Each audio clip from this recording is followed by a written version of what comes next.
All right, good morning, good afternoon, good evening, everybody. What's up? We're going to talk about the 7 nutrition essentials today, right? These are just personal things that I wrote. And I wrote, I think, importance to me.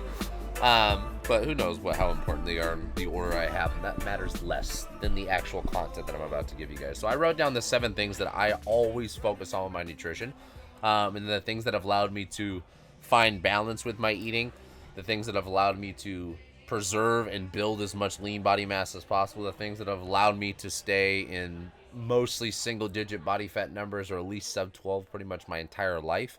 And these are things that I think obviously most clients and you guys listening should be focusing on as well. Obviously there's a little bit of context depending on A, what the goal is, and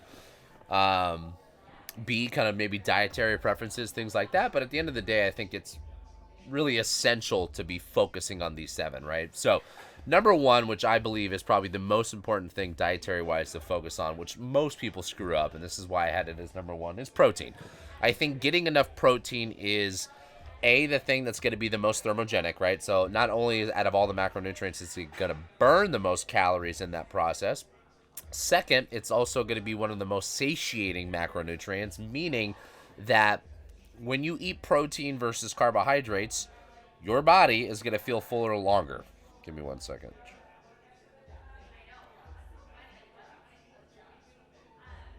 Okay, sorry.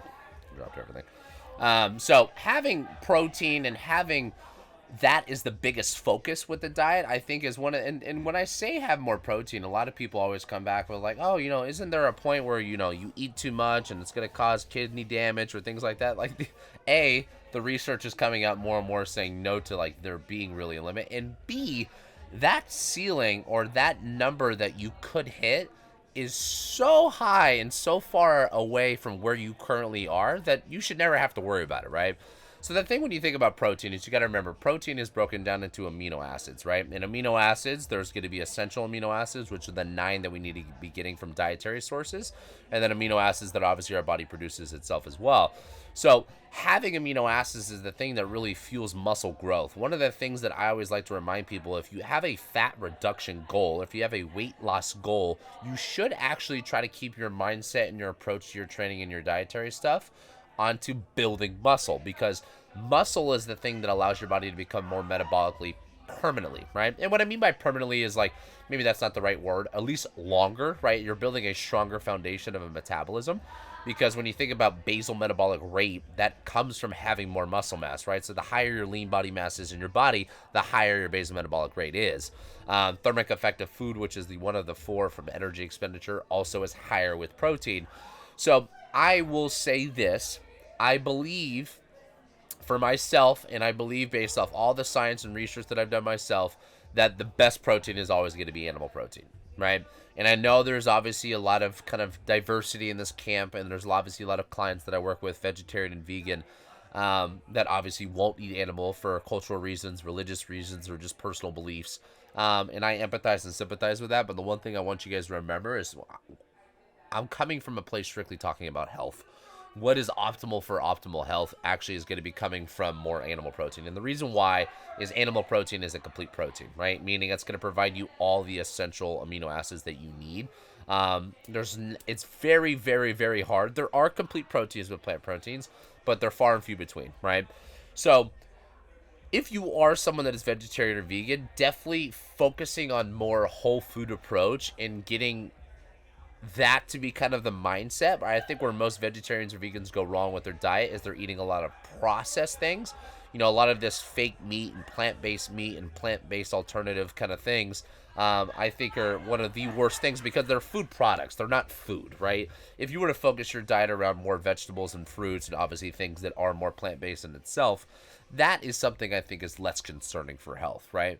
But when it comes for building muscle, when it comes to reducing fat, when it comes to reducing weight, when it comes to being satiated overall, I think the number one thing to focus on is making sure you're getting adequate protein. And then for the people that are eating animal protein, understand that eating protein also needs to have a nice balance of collagen protein, right?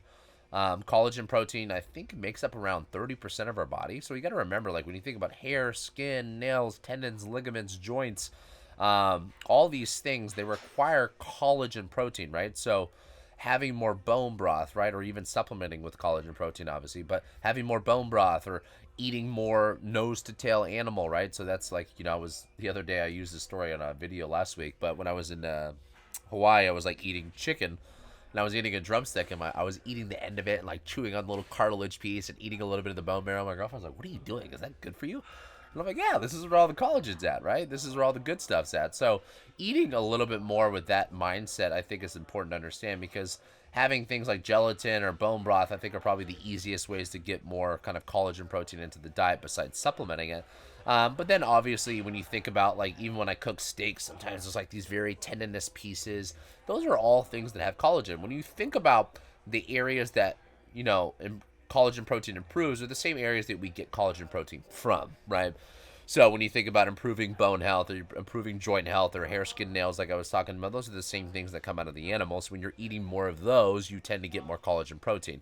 So the number one, which I think is the most important thing for me nutritionally that I always focus on, no matter if I'm traveling, no matter if I'm home, no matter if I'm doing a diet restriction, no matter if I'm not caring about my diet at all, I always focus the majority of my approach on getting enough protein. And I will say that I'm very thankful that I had my parents, and my dad especially was always big on just like, eat protein, eat protein, eat protein. You want to get big, eat protein.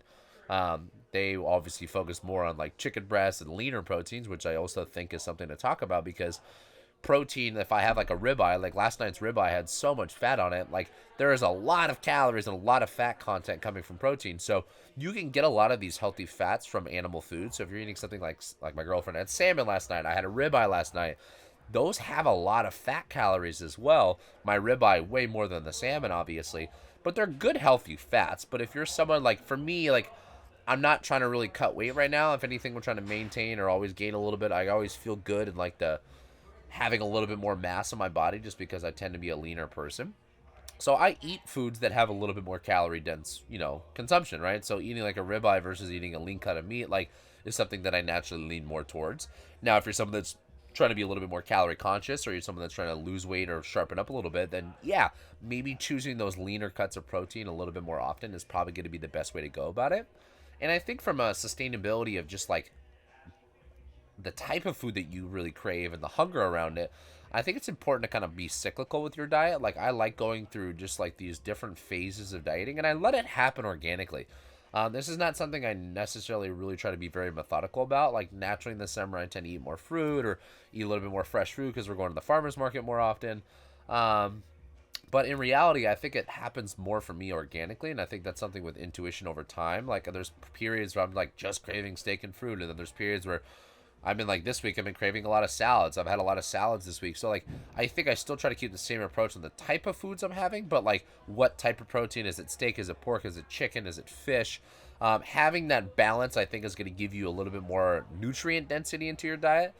Something that I really try to focus on with like seafood especially is because like naturally I just go to like eating chicken or steak or pork more often.